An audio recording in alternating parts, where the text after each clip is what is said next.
Você vai aprender a não se meter onde não é chamada. Clara ouviu essas palavras como uma sentença de prisão. Antes que pudesse reagir, foi empurrada para dentro da lavanderia com os 2 bebês nos braços, e a porta de ferro bateu atrás dela com um estrondo que gelou sua espinha. O barulho da chave girando do lado de fora ecoou mais alto que o choro de Lia e Léo, de apenas 5 meses, que se agitaram desesperados. O coração de Clara disparou. Ela não entendia o motivo de estar sendo trancada, mas sabia que precisava manter os pequenos calmos.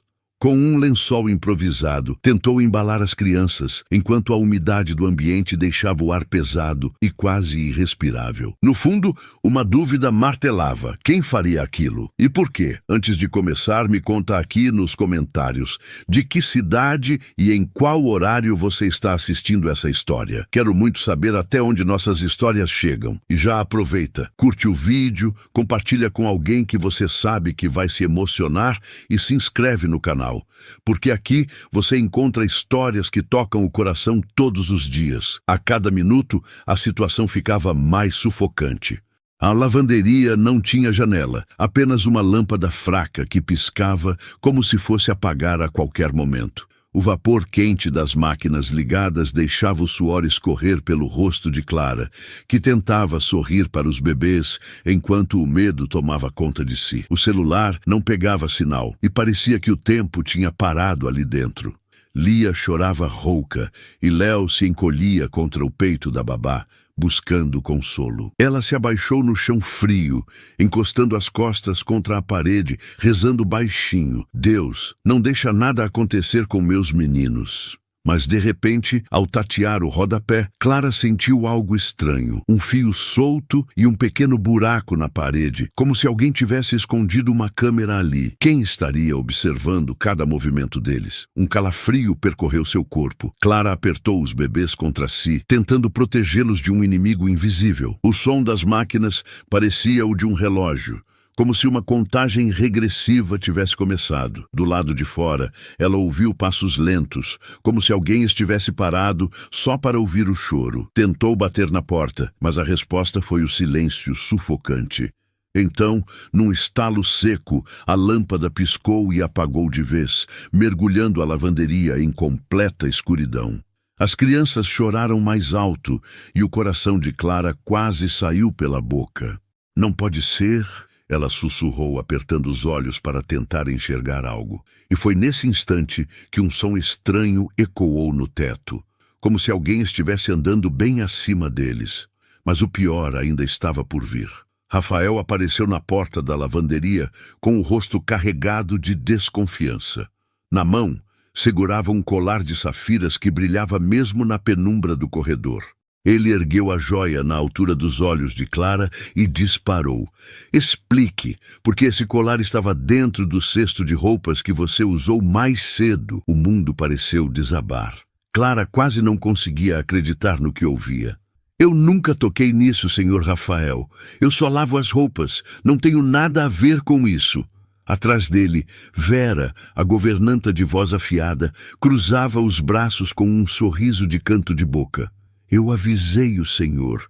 Essas meninas chegam de repente com cara de boazinha, mas a gente sabe bem como termina. Clara sentiu as pernas tremerem, mas não podia se deixar abalar. Ela tinha 2 vidas inocentes nos braços. Com a voz embargada, Clara pediu para falar a sós com Rafael, sem Vera por perto e sem expor os bebês. Me escute, por favor, só 1 minuto. Se não confiar em mim, ao menos pense nas crianças. Rafael hesitou, mas permitiu que Vera segurasse os gêmeos. No mesmo instante, Clara percebeu algo errado. Lia estava com o pescocinho coberto por pequenas manchas vermelhas e Léo já começava a se contorcer incomodado.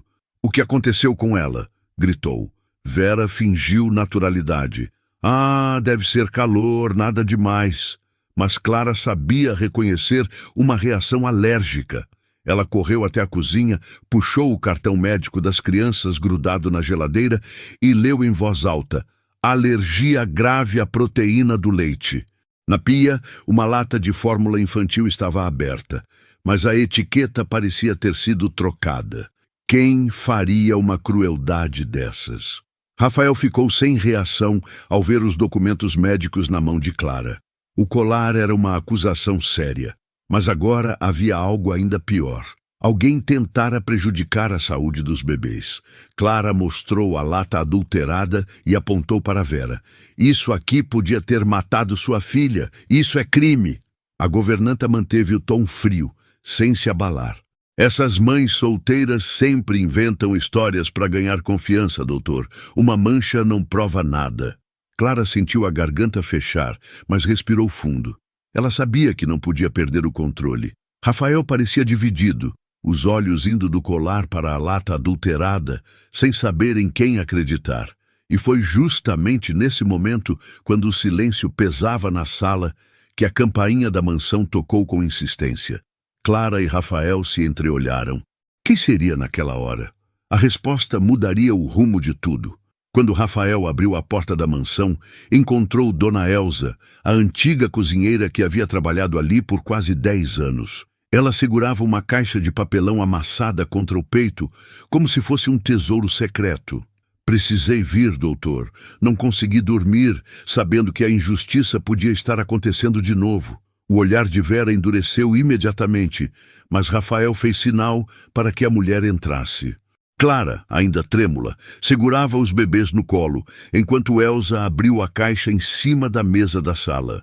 Dentro havia fotografias antigas da família em festas e aniversários. E no meio delas, um brinquedo azul claro gasto pelo tempo, com um pequeno adesivo em formato de asa. Clara prendeu a respiração. Aquilo não era um brinquedo qualquer. Era exatamente o som daquele chocalho que ela ouvira ecoar na lavanderia quando as luzes apagaram. Elza explicou que, anos atrás, outras funcionárias haviam sido acusadas injustamente de roubo naquela mesma casa. Sempre desaparecia alguma coisa valiosa, sempre sobrava culpa para quem não podia se defender. Eu desconfiei que não era coincidência, mas nunca tive coragem de falar. Até o dia em que encontrei esse brinquedo no ralo da lavanderia, junto de um fio queimado, como se alguém tivesse mexido na fiação de propósito.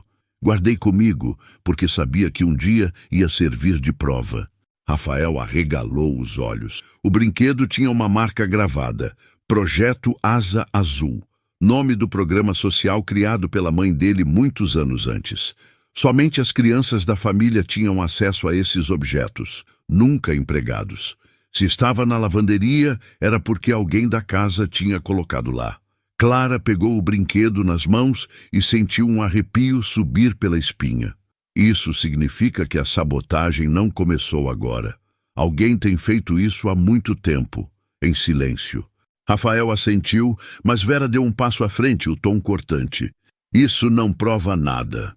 Uma peça velha esquecida não significa que alguém está conspirando contra o Senhor.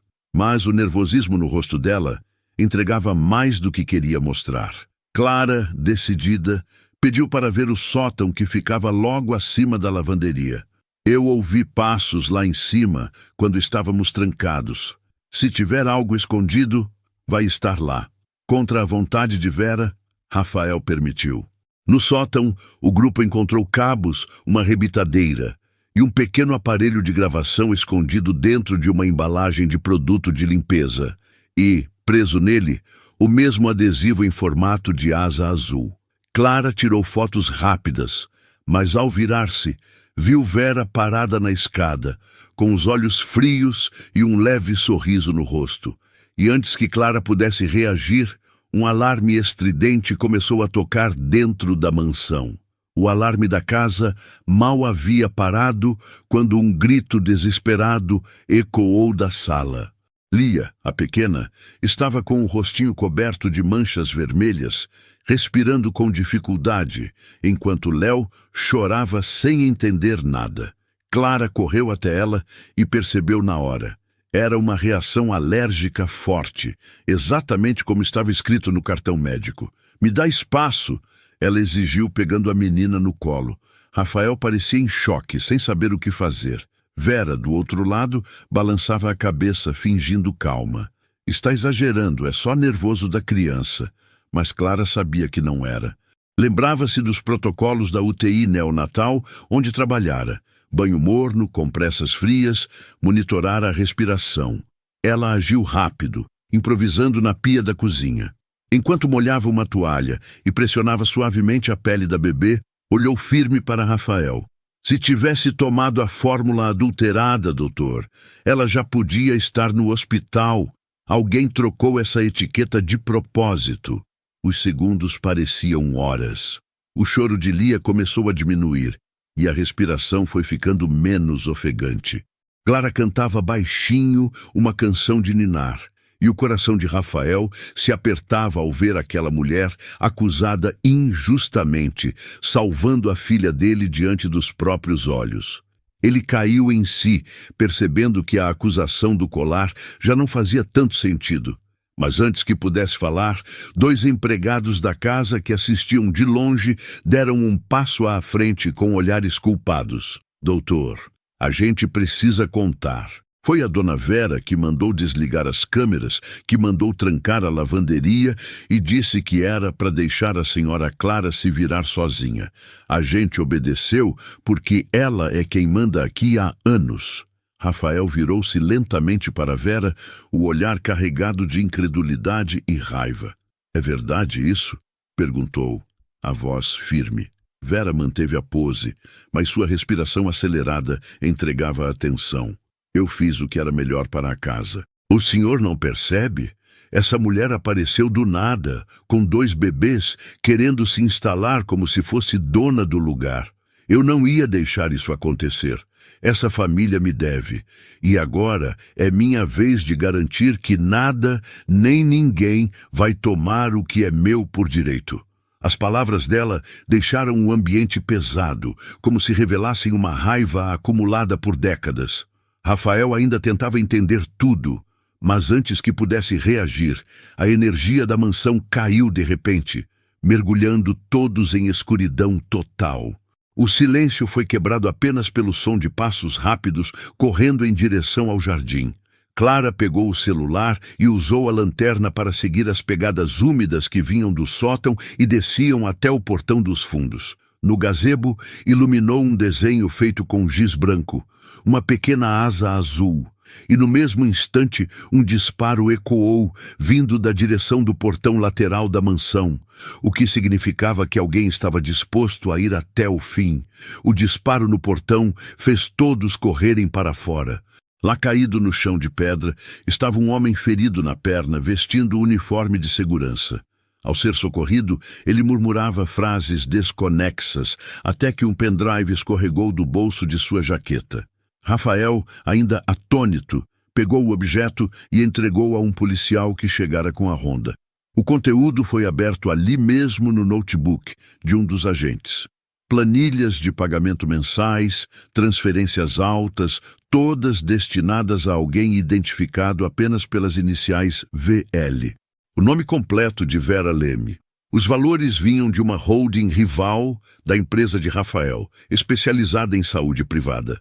Nos e-mails anexos, a justificativa era clara: desgastar a imagem do doutor através de escândalos domésticos, priorizando a exploração de crianças e babás. Clara sentiu o estômago gelar. Não era apenas inveja pessoal. Era um plano armado, pago, calculado para destruir uma família. Rafael apertou os punhos de raiva. Agora tudo fazia sentido. A sabotagem, as denúncias falsas, a tentativa de pintar Clara como ladra. Era tudo para criar um escândalo que forçaria Rafael a desistir da incorporação do hospital infantil que estava prestes a comprar. E o símbolo da asa azul, Clara lembrou imediatamente. Era o selo do projeto social do hospital, criado pela mãe de Rafael décadas atrás, para ajudar crianças carentes com doenças raras.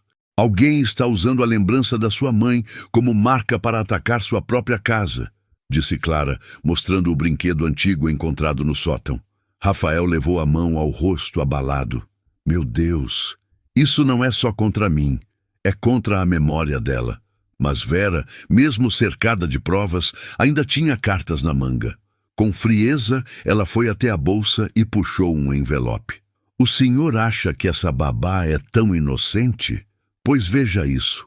Lá dentro, havia cópias de documentos que apontavam um suposto processo contra Clara em um hospital onde trabalhara.